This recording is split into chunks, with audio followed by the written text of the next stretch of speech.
Bonjour à tous et bienvenue dans l'épisode 4 du challenge du film de la semaine.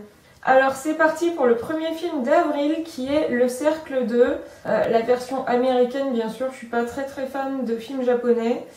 Et donc il se passe quoi dans Le Cercle 2 Il se passe qu'on se retrouve 6 mois après la fin du premier. Donc Rachel Keller et son fils ont déménagé pour oublier ce qui leur est arrivé.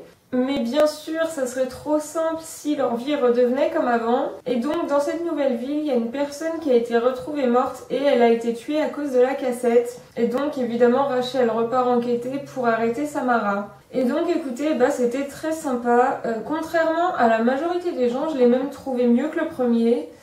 Parce que dans le premier film, même s'il est bien aussi, il se passe pas énormément de choses, j'ai trouvé, à part la recherche de l'origine de la cassette, il n'y avait pas énormément d'action. Enfin, en tout cas, j'ai trouvé ce second volet plus stressant que le premier. C'est peut-être aussi dû au fait que j'étais un peu plus plongée dans l'ambiance et dans l'histoire, j'en sais rien. Enfin, tout ça pour dire que j'ai beaucoup aimé ce film, notamment la scène de l'attaque des cerfs, que j'ai trouvé vraiment sympa. Et celle de la salle de bain aussi. Et évidemment, le gosse de Rachel, là, je sais plus comment il s'appelle, mais l'enfant, en tout cas, il est juste encore plus flippant que dans le premier film. Par contre, il y a juste un truc que j'ai un petit peu de mal à comprendre, c'est la logique de Samara, parce que Rachel l'a aidée dans le premier film, et pourtant elle continue à l'attaquer et à essayer de la tuer quand même. Passons maintenant au film numéro 2 qui est Ghostbusters. En fait, c'est une parodie dans le même genre que Scary Movie. Et donc là, ils ont essayé de faire une version humoristique de Paranormal Activity. Et j'insiste vraiment sur le mot essayer. Donc, en fait, on y voit un couple qui viennent d'emménager dans la maison de leurs rêves. Et ils se rendent très vite compte que la maison est hantée par un espèce de démon ou de fantôme, poltergeist, je sais pas trop quoi. En tout cas, la maison est hantée.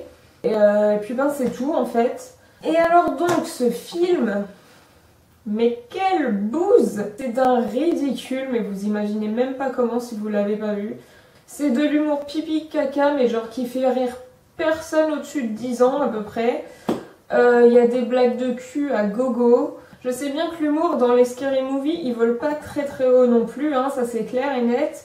Mais au moins ces films-là arrivent à me faire rire, alors que là, pendant tout le film, j'étais consternée et j'étais en train de me demander pourquoi est-ce que j'étais en train de regarder ça. J'arrive même pas à comprendre qu'il y ait des gens qui payent pour produire ce genre de choses, quoi. Bon, après, je l'ai vu en VF, donc peut-être que j'ai raté la subtilité de certaines blagues qui sont peut-être drôles en VO, je sais pas. Mais j'ai quand même un doute, parce que franchement, ça vole tellement bas. En plus de ça, c'est quand même assez vulgaire. C'est pas forcément quelque chose qui me dérange en temps normal, mais là, c'était juste vraiment too much, quoi. Et donc, voilà, quoi, c'est vraiment un film très mauvais. Je vous déconseille absolument de le voir. Et le pire dans tout ça, c'est que ce film a une suite. Je sais même pas comment c'est possible. Ne regardez pas ce film, jamais. Ne faites pas ça. Maintenant, on va parler du troisième film qui est Matrix Revolutions. Donc, c'est l'épisode final de la trilogie en fait. C'était le gros fight final pour la survie de Sion. Et alors, pour être tout à fait honnête avec vous, je me rappelle même plus de ce qui s'est passé dans le film. Parce que je l'ai regardé vraiment sans grande conviction. Et en plus de ça, j'étais juste pas du tout concentrée dessus parce que j'étais en train de faire mon vernis en même temps. D'ailleurs, grâce à ça, le temps est passé beaucoup plus vite du coup.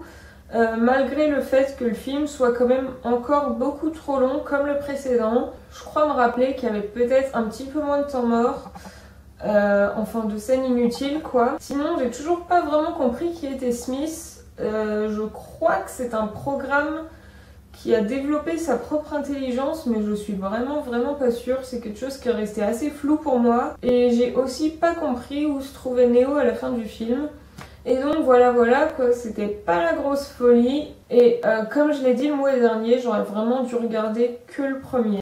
Et donc passons maintenant au dernier film du mois qui est 28 jours plus tard. Donc en gros l'histoire c'est qu'il y a des scientifiques qui font des tests sur des chimpanzés qui du coup se retrouvent avec un virus bizarre.